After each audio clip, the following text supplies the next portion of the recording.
So it's great. We don't have a session chair, but I'll act as one. So we have this great tutorial on what is a proxy. I was very interested, so I'm here myself. So let's give a round of applause for our speakers, Margarita and Michael.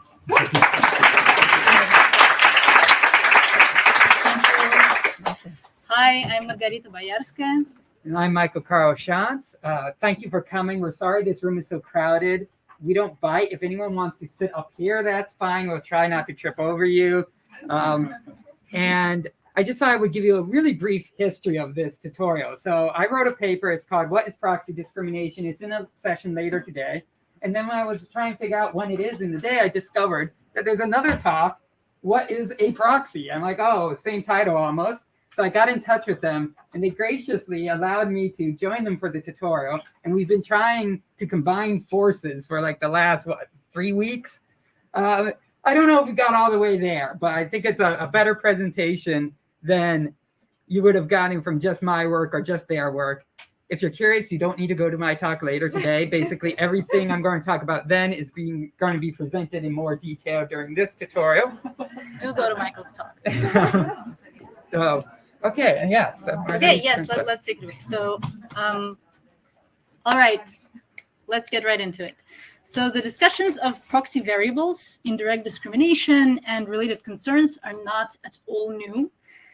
We today will specifically present to you the distinction between this old legacy way of thinking about what is a proxy and why it is problematic, and a new version of this concern, which we think is quite specific to the core disciplines within fact, to ethicists, machine learning experts, computer scientists, and lawyers. So the long-standing concern with indirect discrimination and proxy variables has everything to do with intentionality. So this is centering intentional discrimination on the basis of a known stand-in. Doing so is a way to create plausible deniability, conceal nefarious intentions, and cloak illegal conduct potentially. And it's also a way to discriminate even when you don't have the access to the sensitive or legally proscribed attribute in your model. One example of this in economics is redlining. Redlining is when a decision maker wants to discriminate on the basis of, say, race for the purpose of, say, limiting people's access to voting polls or other type of target uses, or approving people for loans. And instead of discriminating directly using the prescribed feature, race, they do it using proxy. And the typical example here is using a zip code, because of course, in the context of North America, for one particular example, the distribution of people's zip codes is very closely associated with the distribution of races. And so the more recent concern with proxy variables, however, has more to do with unintentional discrimination via correlated variables. So here, a likely proscribed variable can be redundantly encoded via other seemingly benign variables. And what makes this particularly important in the context of machine learning is that the problem might not simply rest with an individual variable that exhibits strong correlation with the sensitive attribute which is emitted, but it may well be the case, and in fact is often the case, that a set of otherwise unsuspicious covariates together jointly act as a proxy for the prescribed feature. So you can see this new shift in the debate on proxies in the way the community responded to a recent or somewhat recent regulatory proposal by HUD. HUD is the Housing and Urban Development Department, which is a federal regulator in the United States that oversees compliance with discrimination law in the domain of housing. So HUD recently proposed an amendment to their rule, and I will quote this for you. A defendant or a responding party may establish that a plaintiff's allegations do not support a prima facie case of discriminatory effect if the defendant shows that factors do not rely in any material part on factors that are substitutes or close proxies for protected classes under the Fair Housing Act. Okay, and so whenever a federal regulator in the United States proposes an amendment to the rules in such a manner, typically there is a public source that experts, scholars, and pretty much anyone who's interested can go to register their responses, concerns, and feedback for this proposal. So on regulations.gov, you can see a vast amount of responses that experts, including legal scholars and CS scholars, submitted in reaction to this change. And if you just filter these responses by the presence of the keyword proxy or proxies, you will see that many commentators raise exactly the kind of concerns that we raised just a few slides ago when we highlighted that this new type of concern with proxies that people seem to be worried about is simply not captured adequately by the proposal that you just take variable by variable and measure whether each one of them correlates to a certain degree with the sensitive feature.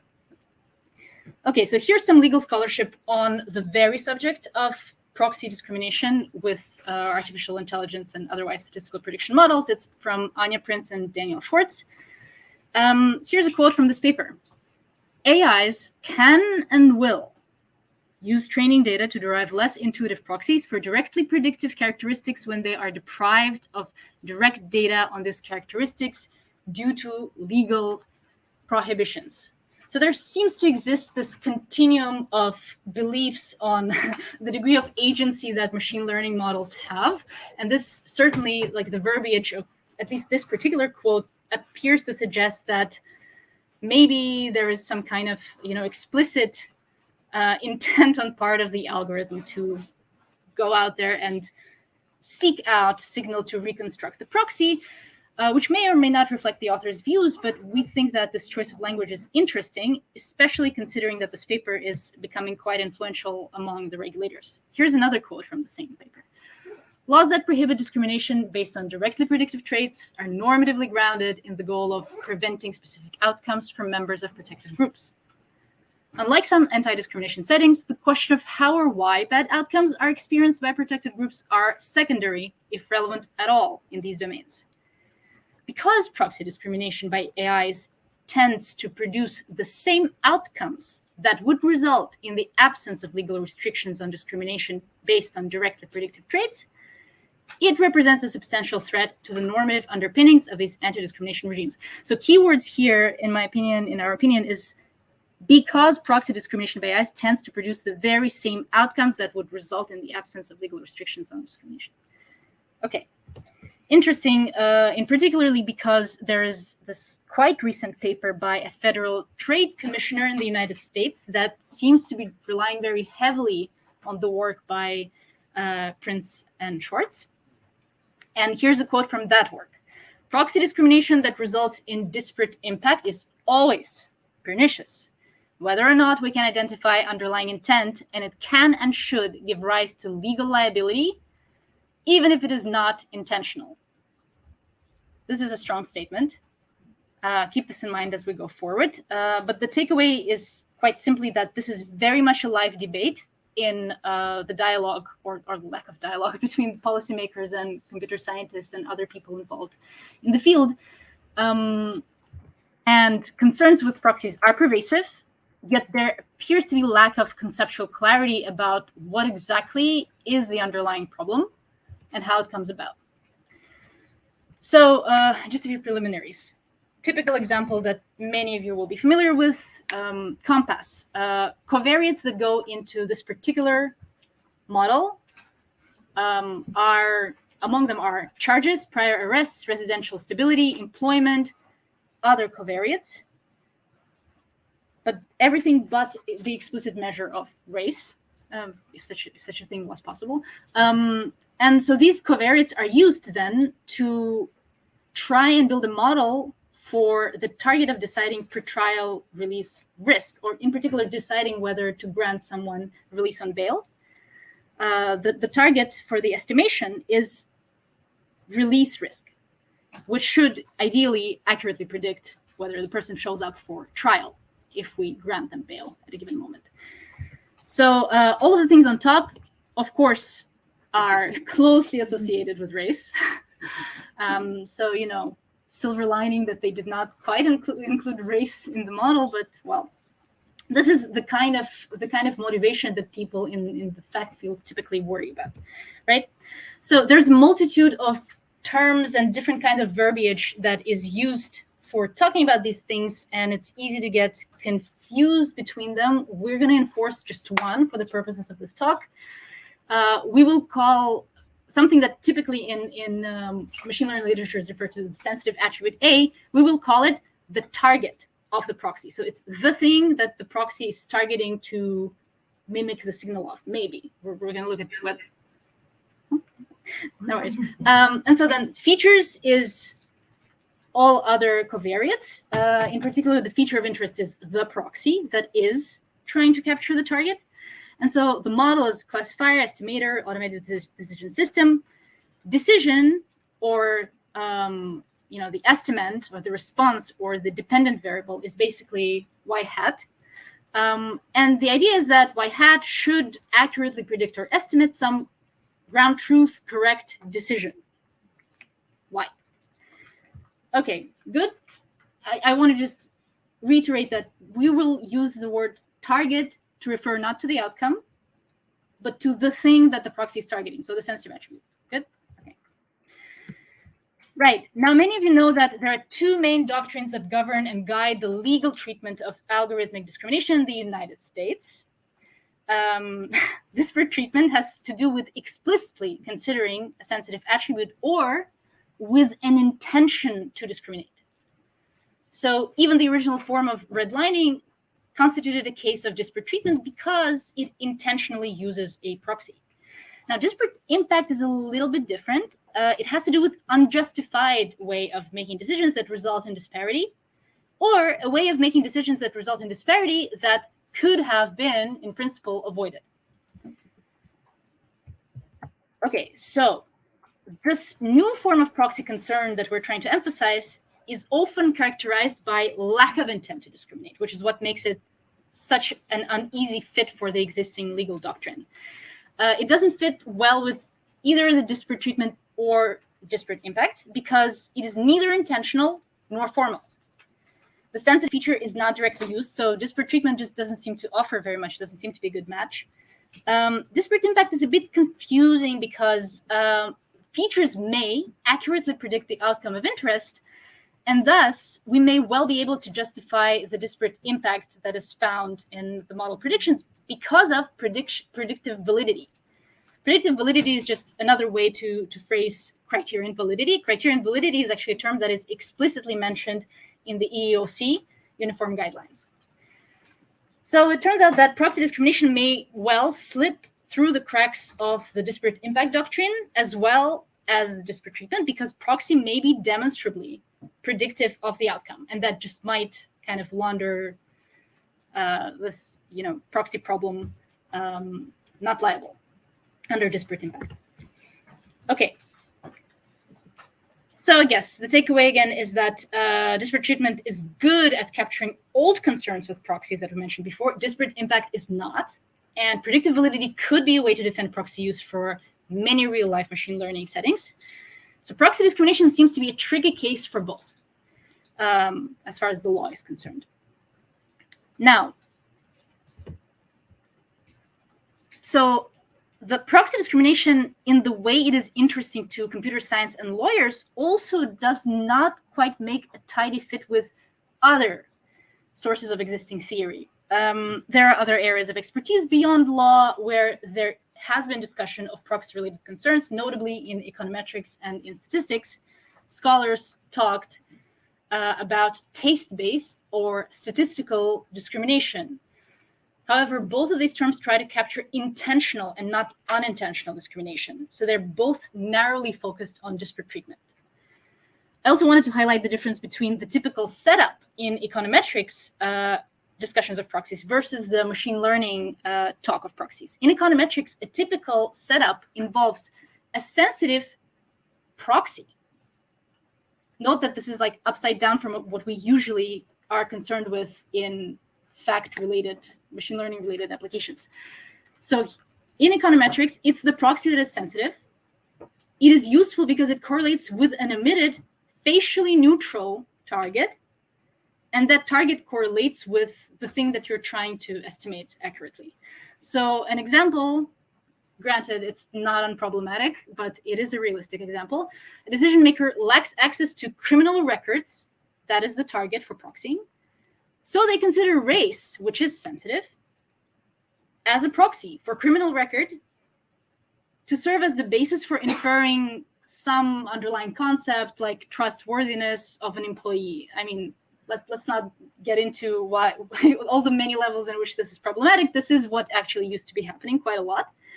So you can see that the relationship between proxy and the protected attribute is upside down from how we usually think about this in machine learning. Now, in computer science and machine learning, it's the other way around. Facially neutral proxy correlates with an omitted sensitive target, and the target correlates with the correct decision. So model does not include, for example, gender, but considers hair length facially neutral, which predicts fit for a job that, say, requires you moving a lot of like heavy boxes around.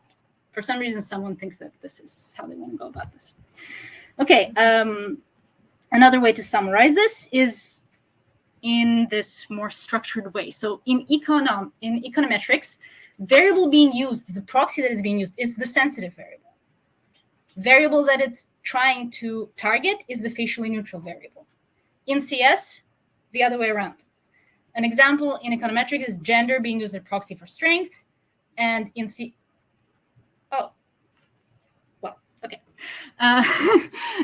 and the other example is zip code is being used as proxy for race. So in econometrics, wherever intentional discrimination is concerned, the goal is then to target the sensitive group, and this is referred to as taste-based discrimination. In computer science context, if you are performing intentional use of proxy and the goal is to target the sensitive group, this is a way to mask discrimination and potentially try to avoid liability. Now, if you don't necessarily have the intent to target the sensitive group, instead your intent is much more justifiable, you're just trying to optimize for some potentially legitimate objective, but you are aware that you have a proxy in your model and you would like to keep it. In econometrics, they sometimes call these situations statistical discrimination. In computer science, we argue that this is basically the core problem that everybody's worried about. So together with the last row, where you may not even be aware that you have a proxy problem to begin with, but the conditions of correlation with the target hold, and it ends up being useful for prediction. Together, these two cases constitute basically everything that fair machine learning is trying to deal with. The difference between the second to last row and the last row is that if you are aware that you have this proxy and you still would like to keep it in your model for the reason that you believe that it carries some signal that is legitimately useful for your task, this is a case where maybe you feel a little bit uneasy about the simplest solution, which is just to drop this variable altogether, right? So you don't want to part ways with the useful signal that's collected. So this cell lends itself very beautifully to all of the nice work that has been done in machine learning about all the ways you could obfuscate the signal, do fair representations, project your variables into some subspace in a way that forgets about the signal due to the target, but retains all other signal. So these are the cases that I think are of most interest. And then conclusion here, of course, is that existing definitions, neither in law nor in econometrics nor in statistics, seem to quite capture what the exact nature of proxy situation is and whether and if it constitutes a problem. And the reason for this is because actually the problem of proxy discrimination using proxies has everything to do with normative judgment. So it exists in this normative continuum where the more neutral task might be to try and define what is a proxy, what does it mean to have a statistical relationship in among the variables that could potentially give rise to you calling something a proxy. And then in the order of increasing degree of involving your morals into this, what does it mean to have proxy use? What does it mean to not just have that variable in your model, but to actually make use of it? And then can we also delineate when and if it is being used as a proxy, and not just for some other reasons that are maybe totally justifiable and have nothing to do with the signal that it happens to share with the problematic target? And finally, what is proxy discrimination? So this is the term that's most loaded with normative, moral kind of concerns, and a lot of people also disagree on their axiology for what is or is not immoral. So these are just some of the reasons why it's really incredibly difficult to come up with a single definition that would just arbitrate every and all case of what is and is not a proxy problem. Okay, and I hand it off to Michael. Okay. All right, so here's a rough outline of how this talk's going to proceed from here. We're going to first attempt to define proxy. Then we're going to attempt to define proxy discrimination. So I think someone needs to turn down their speakers. We're going to then talk about what I'm calling proxy problems, which are sort of like proxy discrimination, but with a bit more to it. And finally, we're going to start talking about what to do about it. And as that previous slide showed, none of these definitions might be exactly what you were hoping for, because there are just so many different usages of the word proxy discrimination. We're going to be in this red box, but you might have one of these blue boxes in mind, or one of these yellow boxes. So if things seem a bit off, that could be just because our community uses this term in so many different ways.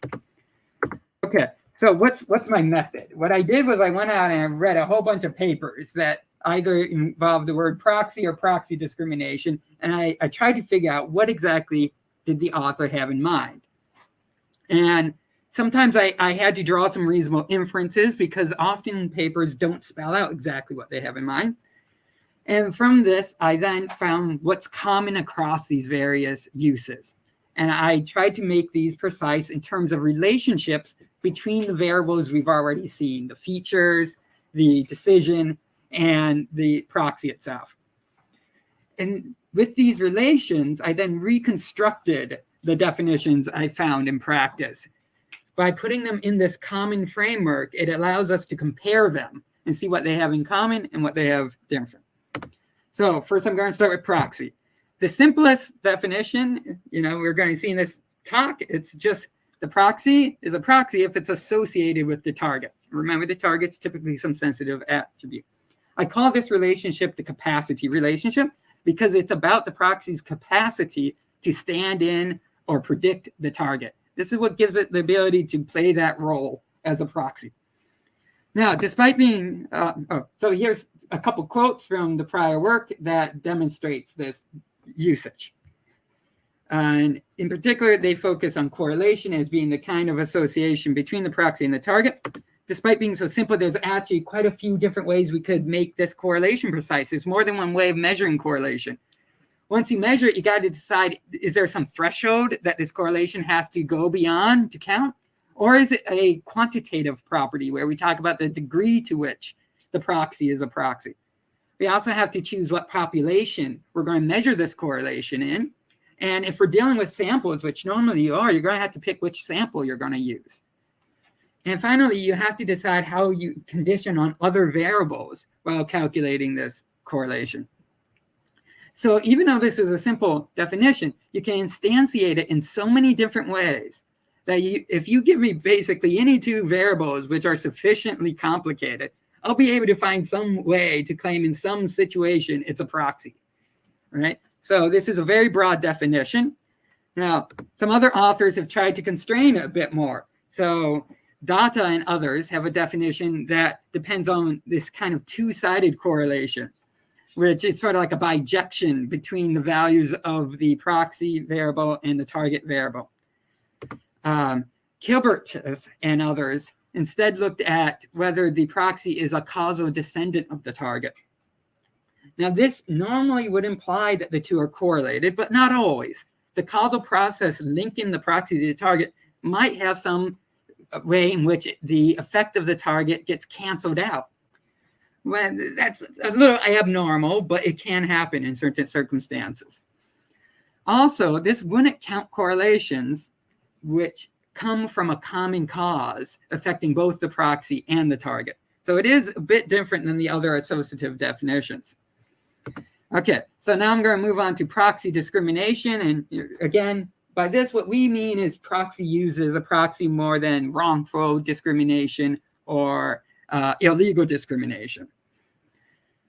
Okay, so to define this, I'm going to introduce 3 more simple relationships between variables. The second one is that the proxy is used.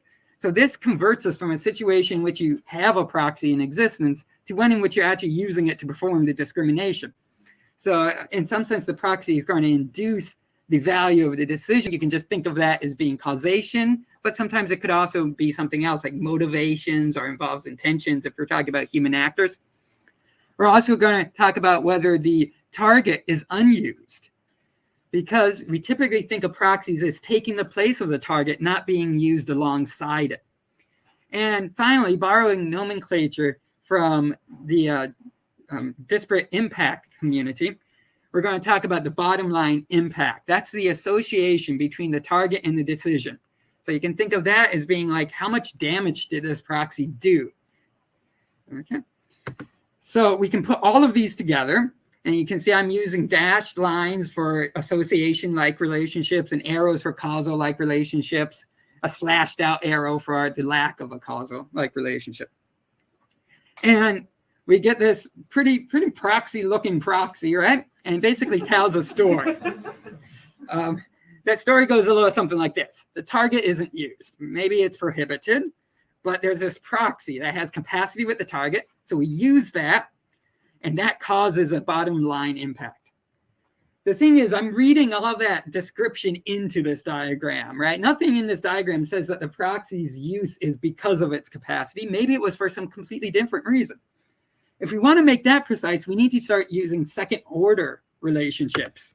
So here's the first second order relationship I'm going to introduce, which is capacity induced proxy use.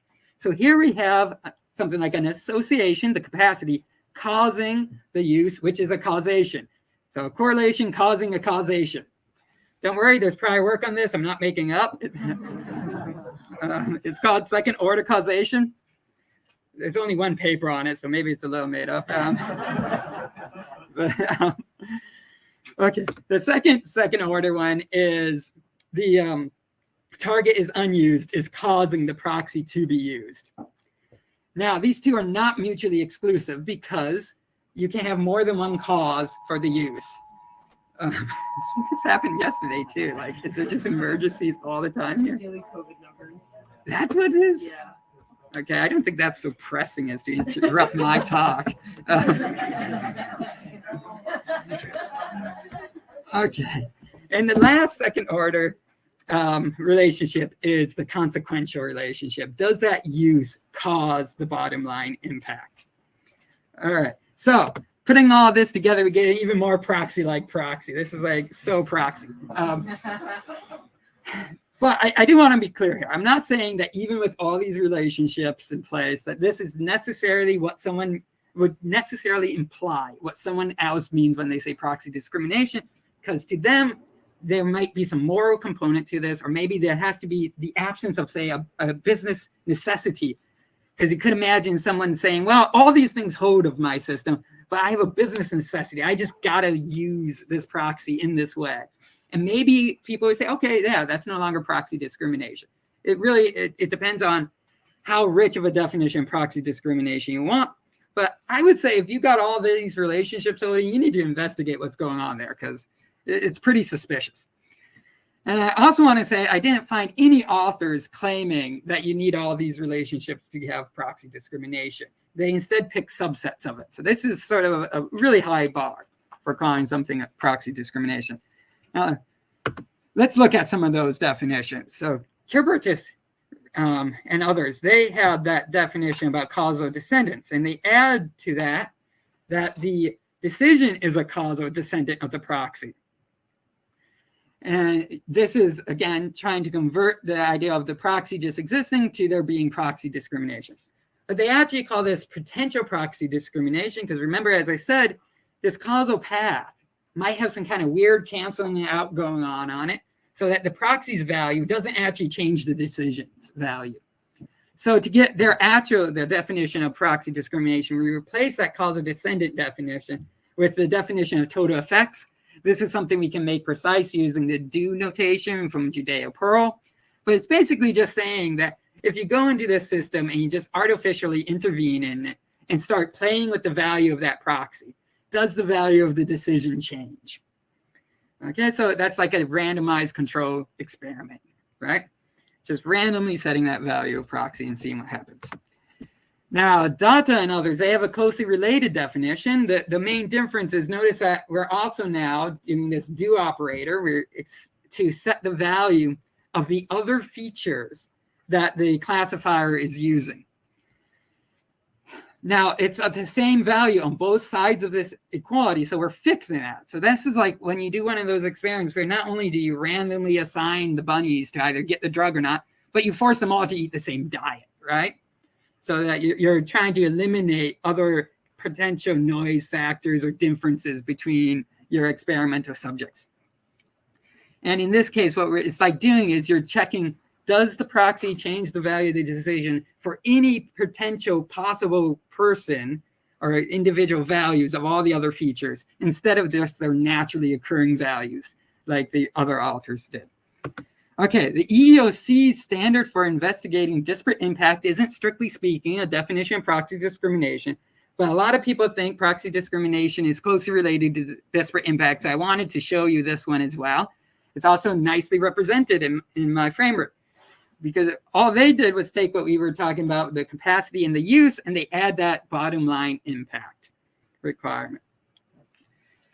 Okay, Hellman, she's interested in whether the proxy use causes the bottom line impact.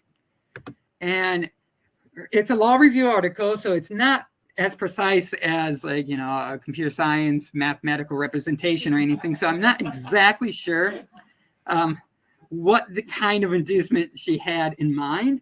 I think it was like intentions more than causation.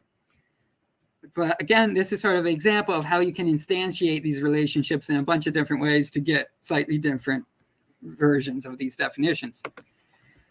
Prince and Swartz, who we've already mentioned once, well, here's their main definition of proxy discrimination is that it's if the capacity of the proxy is causing its use. So it's basically being used because it's a proxy, right?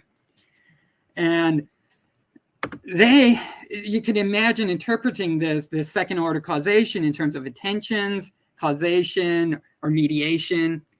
They seem to mostly have in mind mediation, which I'm representing here by showing that it's about the correlation between the proxy and the decision being secondary to the correlations between the proxy and the target and the correct decision. Okay, so why did I switch from decision to correct decision? That's because they're actually interested in how the proxy is related to the thing this machine learning system is attempting to measure or predict. And that to them, that determines whether there's this mediation relationship in play.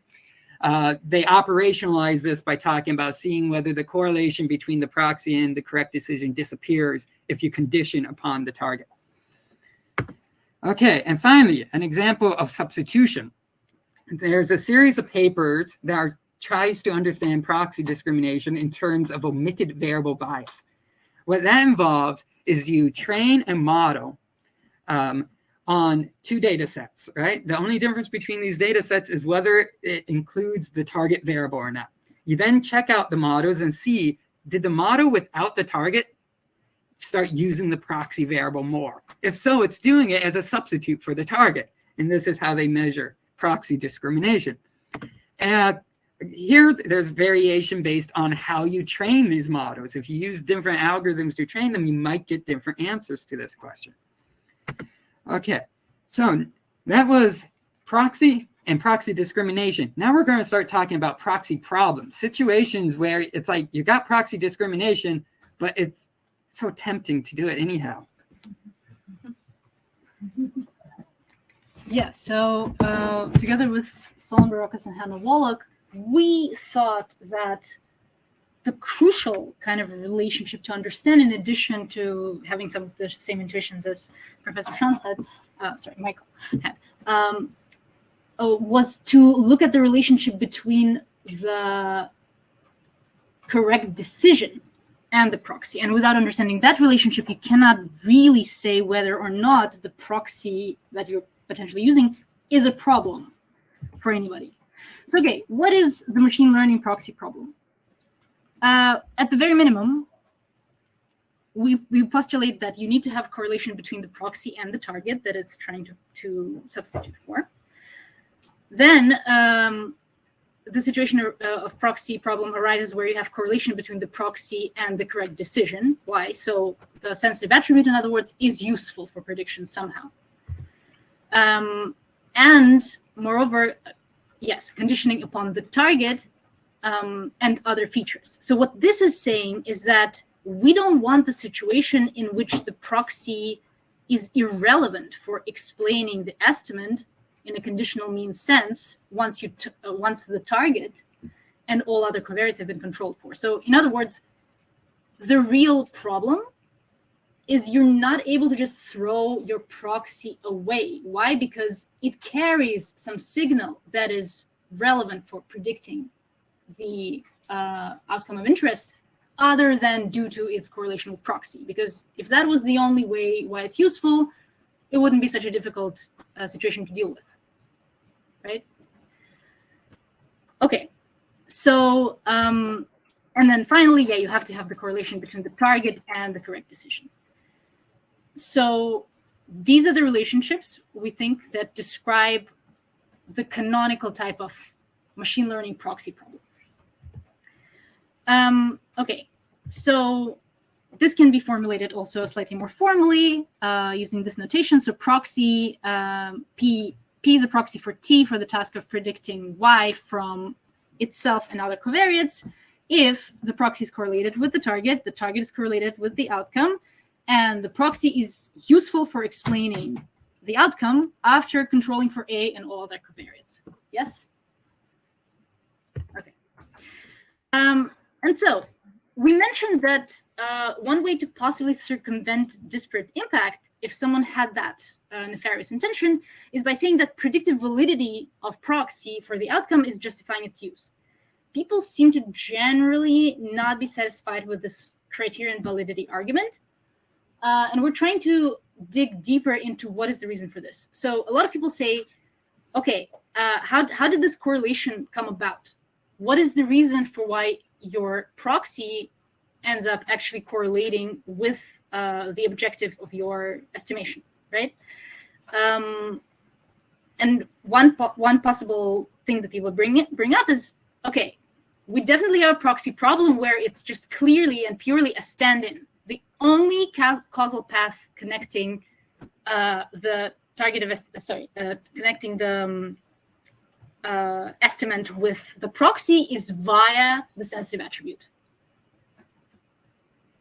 So this is the case where conditional on your dependent variable, the proxy.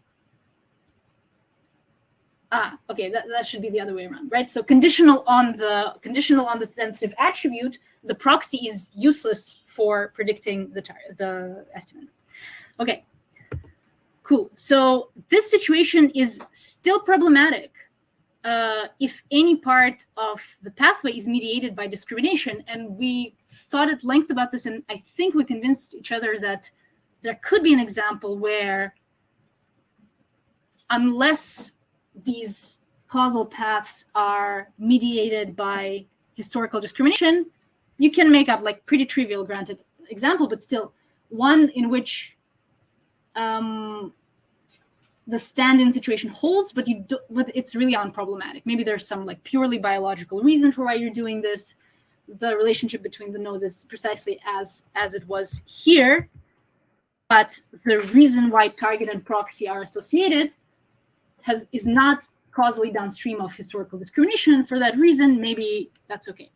So with us say that this type of stand-in situation is problematic if any part of the pathway that connects proxy with the correct decision is mediated by historical injustice or historical discrimination. Now, a mixed case is also possible, which is when you do have a causal path via the target. And you also have a target-independent direct path that connects proxy to the decision. It can go either way. I mean, realistically, it's difficult to conceive of arrows pointing into immutable characteristics, but in principle, you could try and make such examples. So yeah, so this is a situation that most of the people are worried about. So you don't just have a stand-in. You also have some other source of variation that's useful for predicting your estimate that has nothing to do with the sensitive attribute. And again, whether a path is mediated by discrimination will tend to matter in your trying to decide whether you want to keep this proxy or not, whether you want to obfuscate it or not, whether you have a problem or not. So objective here is then to avoid using the discriminatory paths and retain maximal amount of information from all other paths that are not mediated by historical discrimination. And of course, an easy objection to this is that realistically, it's probably the case that anything is causally downstream of discrimination in highly racialized, sexualized societies that we live in. Okay, but still, what do we do about proxy discrimination? So I mentioned that predictive validity is probably not justifying its use. People do not like this criterion validity argument, and some will say, yeah, okay, your proxy only predicts the estimate because it is a proxy for the sensitive attribute. There's no other reason why it could be useful. How could we argue that this kind of situation is wrong? One way is you can argue that this really is an indirect form of disparate treatment because the decision is de facto based on the sensitive attribute, even if indirectly. Or you could argue that this is a form of unjustified disparate impact because actually the decision is based on the sensitive attribute. So it is disparate treatment, and thus it's not justified. So it's a little bit of a circular problem with disparate treatment triggering disparate impact.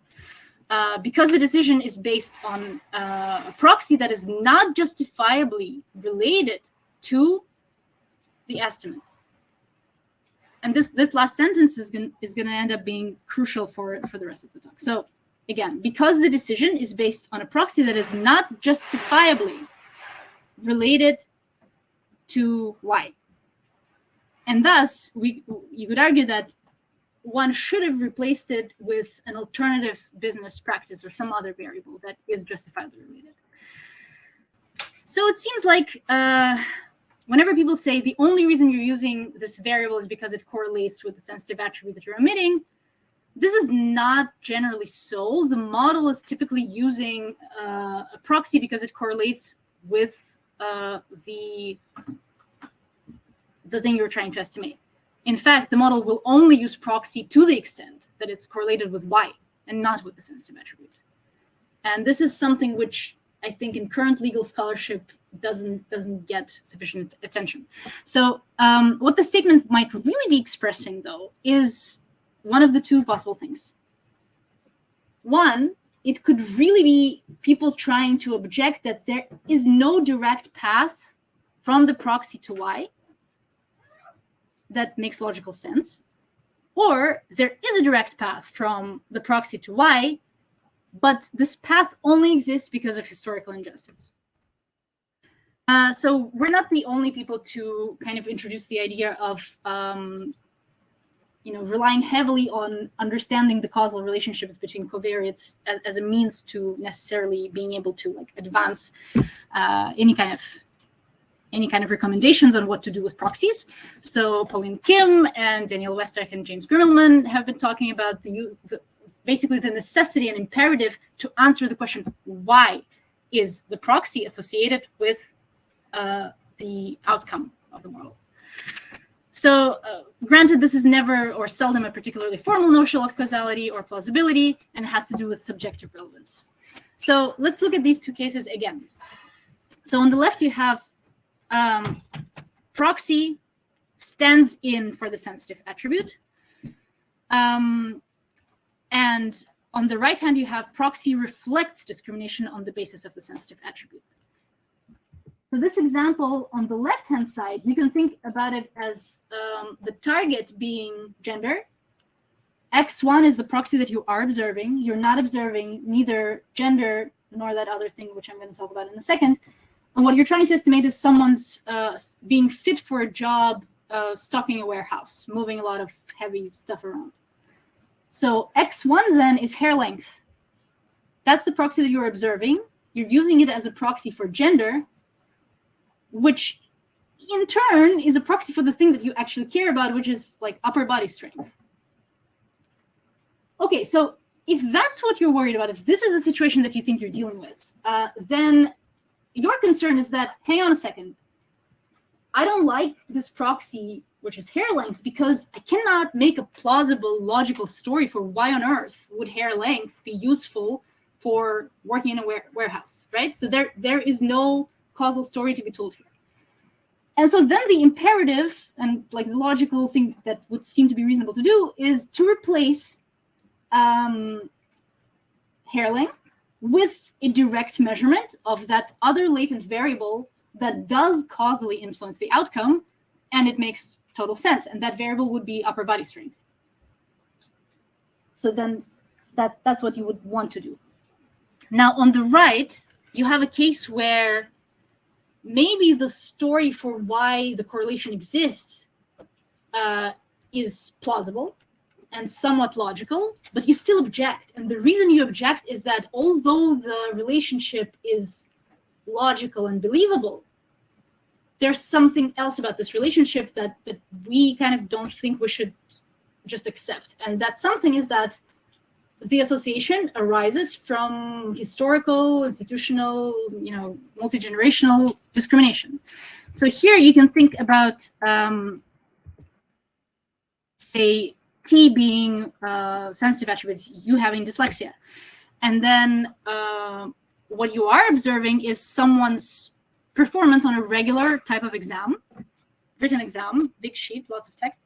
And then, you're trying to estimate success after first year of college as something that you think will capture, college admissions for successful candidates well.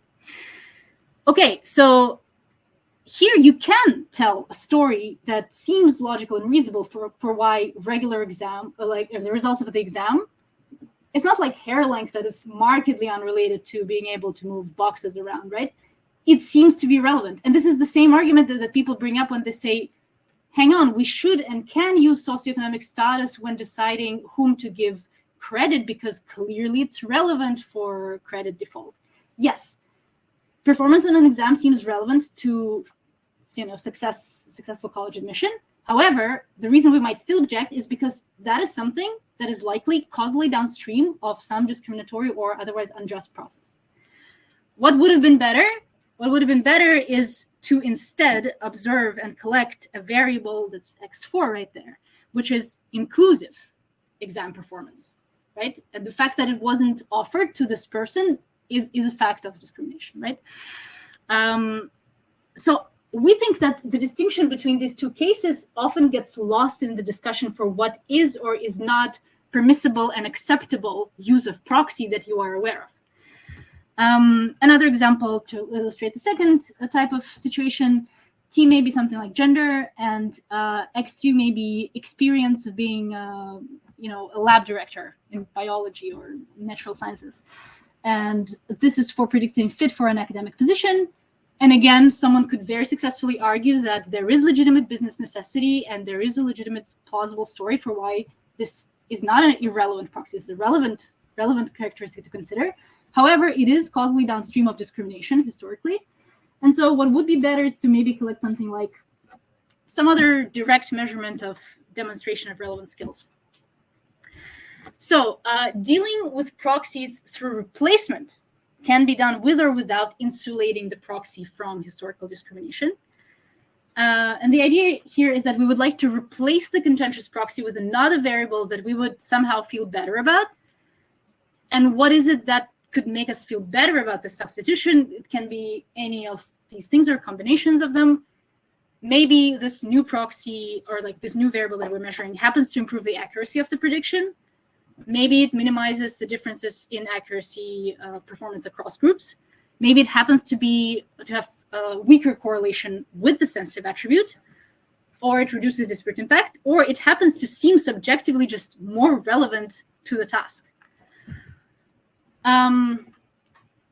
But again, if you are of the first view, where this is an example with hair length and warehousing, if you were to collect something like upper body strength, in principle, you could imagine that people, even in a room the size of this one, would disagree on whether this new thing that you've collected is in fact insulated from historical discrimination.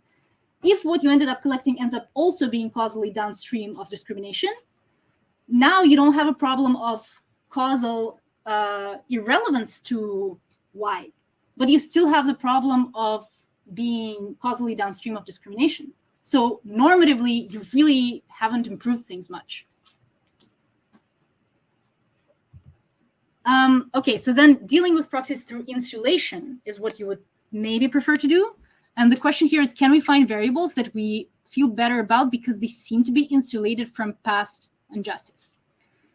And what makes us feel better about these paths is that, I mean, in principle, such an approach does not subject members of demographic subgroups to outcomes, holding them accountable for the value of an immutable characteristic that they're not responsible for, and does not compound past injustice by subjecting them to less favorable treatment, given that the result of the value of the proxies in itself a function of past discrimination.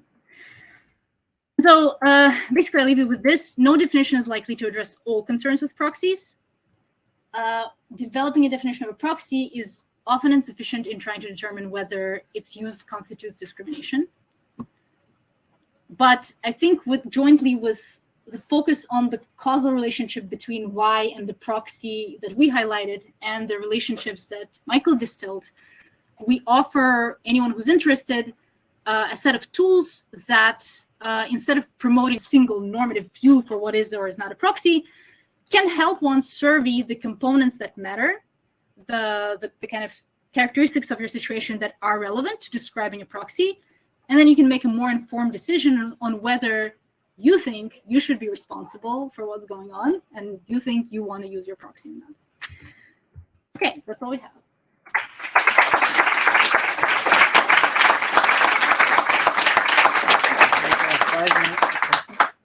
Yeah, go ahead. Mine is super quick. And this goes back to one of your slides, I think, Professor. You had mentioned a certain kind of discrimination when the target is not used, but there's still a, if we can go back to the slide, that might be a little easier. This is where you had the floor up there. Yeah, I was just wondering if you could clarify why it would be proxy discrimination if in fact the target wasn't used. This third one here, I think that was a little confusing. Yeah, so this relation isn't meant to stand on its own. So if you look in the later parts, right, it shows up here in the context of a bunch of others. Shows up here in the context of something else. So just on its own, it's not saying anything's a proxy. But in this example here, if the lack of use is causing the proxy to be used, then you can think of it as being more evidence that this is really a proxy relationship going on between the proxy and the target. Okay, so the lack of target use is in some way suggesting that the proxy is being used.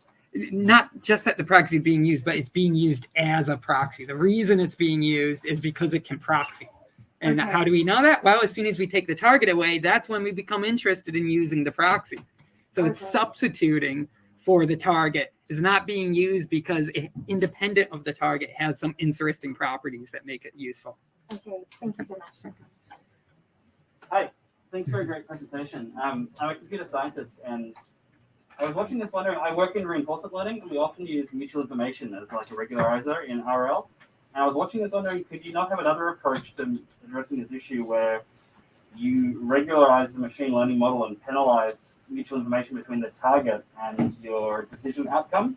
And then that way the model would only utilize the proxy to the degree that there is no mutual information between those two variables. Is that something you've seen in the literature? Or yeah, it is. Yeah, this is in fact one of the it's a flavor that is described in many different nice papers that propose to use something like this. Yeah, you can do all manner of things. The most typical way is just to throw in a regularizer to penalize the relationship somehow. There are also more crafty ways where you like take each variable and like modify the distribution in such a way as to like move it away from like the centroid of whatever you don't want to be using, right?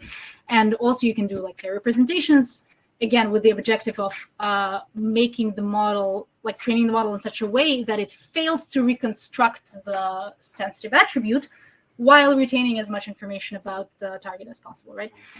So yes, people absolutely do this. In your papers, I haven't looked at them yet, my apologies. Do you discuss the merits of the different approaches, perhaps? So I think this is our work more, and it's yeah. We talk how some of these methods address more of a group fairness notion, and some of them address more of an individual fairness notion. We also make an emphasis on what would be the legal treatment of a model that attempts to perform one of these things. And basically, the question is, it's unclear. I'll give you an example. One other common way to try and deal with it is something that is called, I forget what it's called, like Goldilocks method, where you use the sensitive attribute during fit or during training, but you don't use it at prediction stage. And so some scholars have argued that this is something that would kind of allow you to evade legal responsibility, but basically there's no consensus. So for each of these models, we try to give our best shot at saying whether or not you would be liable if you used like this technical solution. Yeah. You put that into the repair problem. You have to be aware of the proxy, the target issue to apply. There's also a question online too, right?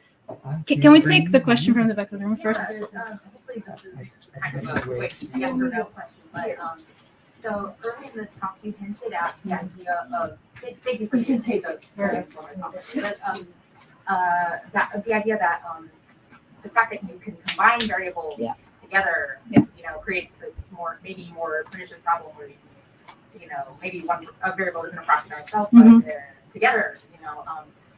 Is this something that that easily translates from the framework that you set up here, because it seems very univariate, everything that you sort of like gone through so far? Right. I guess the fair way to respond to this would be this. That statement was early on in the talk because it was a reaction to the typical way that lawyers and regulators propose to deal with proxies. They usually talk about exactly one covariate, measure the degree of correlation. By the way, they don't even offer guidance on how much correlation is enough.